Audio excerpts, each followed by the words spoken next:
That ends our action agenda. Next is our discussion agenda with number 19 and the revisions to the board policies. Mr. Bounds will present these. Madam Chair, board members, we're bringing some revisions to policies. As you know, some time ago we went through all of our policies, but there's a never-ending need to update and keep our policies current. The specific four policies I'm going to bring to you this evening are a result of the General Assembly repealing the requirement that a student must pass an exit examination. You remember last legislative cycle they did that, and so that changes some of our policies. We want to get them up to date by doing that. Also, at this time, I'd like to remind you that students now can petition for a diploma even if they didn't pass the exit exam, and so we're working that process as well. I'm going to very quickly just go through and tell you the changes so that you can consider them over the next month before we bring them to you for first reading. Policy IKACC, there's only one small change. It's on page 2 of the document, and you can see we did a strike through such as physical education and the exit exam, and so we've just taken the reference to the exit exam out of that policy. Our next policy is IKF, and the changes are on page 4. And if you'll note in the first paragraph, the strike through is the student must pass both parts of the South Carolina High School exit exam in addition to earning the required number of credits. That sentence has been removed. Also, because we had the policy open, the School Board Association recommends we remove the reference to a state certificate, and the 2 legal references at the bottom have been removed because they also reference the exit exam. The next change is on page 8, and that's in policy IKF-R. And there's some additions here.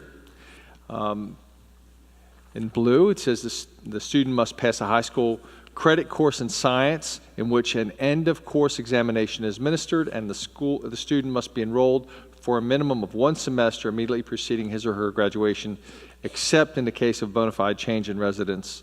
And units earned in summer school program do not satisfy this requirement. And a student must earn a required number of prescribed units. And just as a reference, Mr. Dean in the Office of Instruction worked with me on these changes to make sure that we met that requirement. On page 9, we've added the American Sign Language course as a credit for foreign language. That was done several years ago, and our policy just did not reflect that change. And we added some additional requirements at the bottom as well. And then there's a whole section that was added on high school credit for college work. I'm not going to read that to you, but you may want to look at that as well to make sure that you have an understanding of that change. And finally, policy ILB-R. And if you look at page 12, there was an ad, and the ad is all state-mandated assessments. This gives us tremendous flexibility as the legislature changes assessments. We don't have to go into our document and change it. And then we removed the statewide assessment program, grades 3 through 8, end-of-year assessment scores, and exit examination. And we removed the term GED just because it's very specific. So whatever the high school equivalency exam that they should choose to use would be acceptable to us. So those are the changes that we would recommend to make us current with the no longer having the requirement for the exit exam in the state of South Carolina. We'll bring them back to you for first reading at our next meeting. I'll entertain any questions this evening if you have any. Okay. Board members, Ms. Hammond.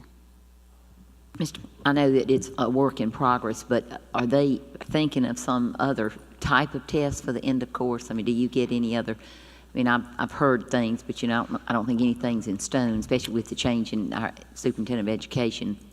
That's getting worked on. Well, as you know, the entire assessment process is up in the air, right. But we do know, and we brought to the board, I think the meeting before, that you came back to the board, that we do have work keys now at our high schools, and that's been approved, and so all of our students in the 10th grade will take the work keys examination. That ties their skills to a specific set of skills they need in the workforce. There's a second part to that that's not mandatory that they can take as a prep for work keys, and so those two things that we know are going to happen, and we anticipate, and I'll ask Dr. Melton if she wants to fill in that our new assessment Aspire, ACT Aspire, will actually be moved up to high school over time. I mean, I think nothing's certain, but that's certainly a possibility. And do you know the major reasoning, or maybe you may know, did it feel like the end of course testing, the argument for doing away with it, was not rigorous enough? I was just For the curious. exit examination? Yeah, I don't want to. You don't want to go there? Well, I was just wouldn't curious. want to have conjecture on their decision Well, to do that. I know different things about it, but I was just curious since it was blanketly decided to do away with it. I wondered what the reasoning was as we put something in its place. Well, it's a great question because, of course, the decisions made downtown are the decisions that Yeah, I affect know. our everyday life. But currently, our end-of-course exams are still planned for the current year and the coming years, unless something were to change in the new season ahead of us. Okay. But remember, as Mr. Bounds said, work keys will start for 11th graders, and also the ACT that we traditionally know of will start as well for our juniors or those that are ranked considering their 11th grade year. And ACT Aspire that Mr. Bounds mentioned, this year, we'll be testing 3rd through 8th graders for mathematics and also English language arts. But next year, for the 15-16 school year, we bring in 9th graders, or otherwise known as freshmen. Then the following year, 16-17, we bring in the sophomores, the 10th graders at that time. So we're going to be adding 2 additional classes after this current school year just to ACT Aspire. So if you can imagine a sophomore who may be taking biology, they may also be taking the end-of-course test for biology, then they're taking ACT Aspire.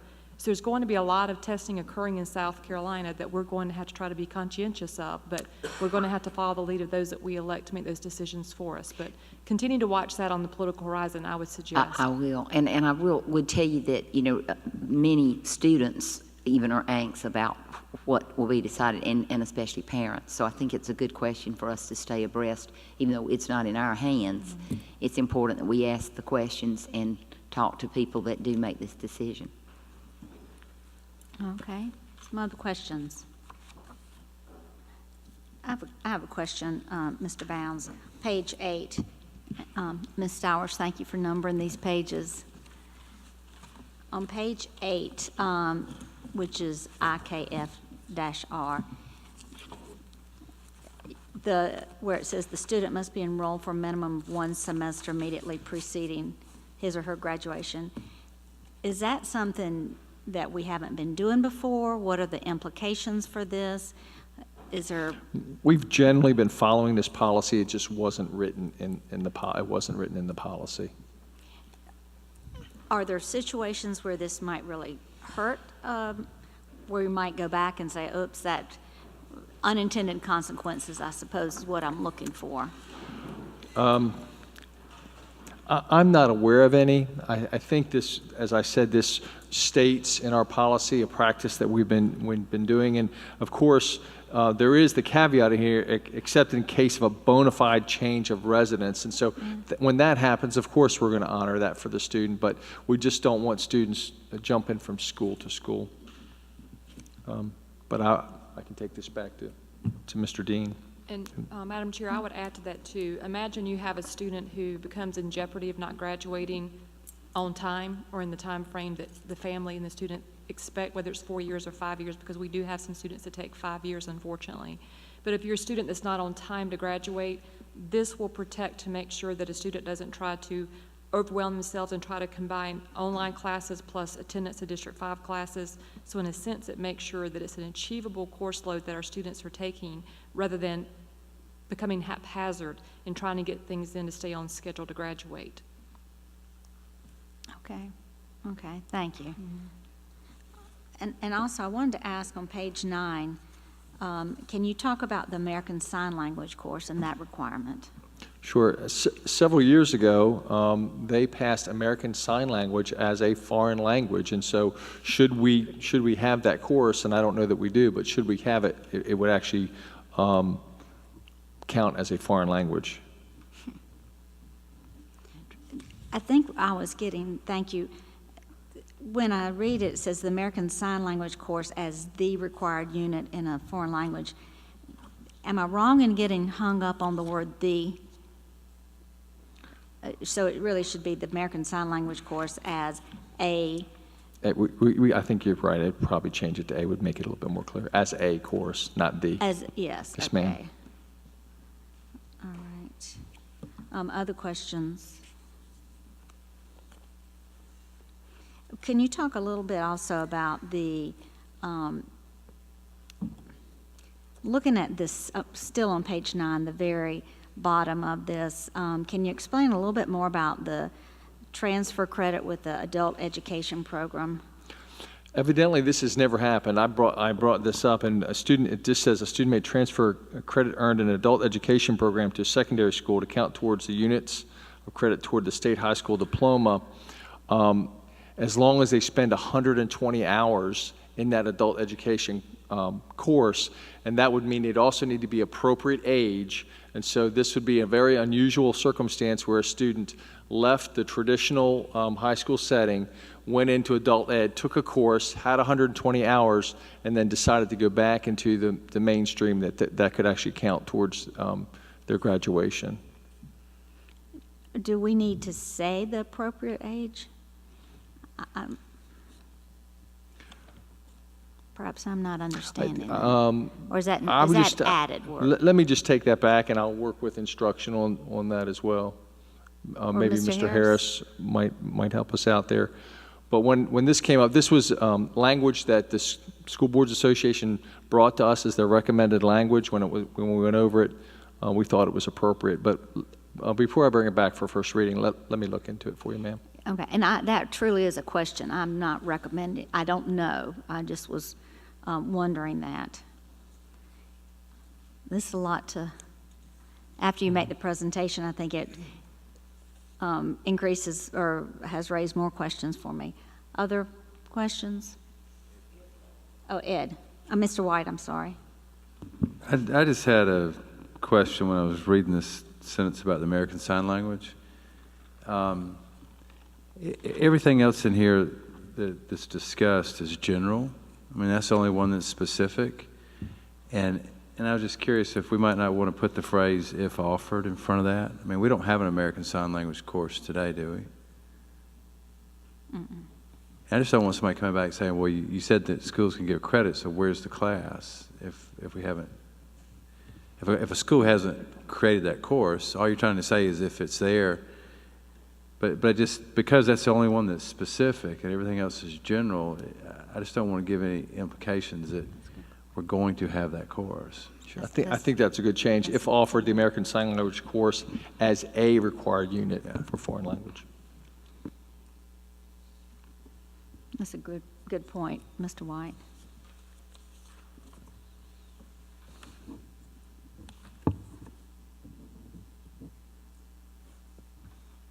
Any other questions about this?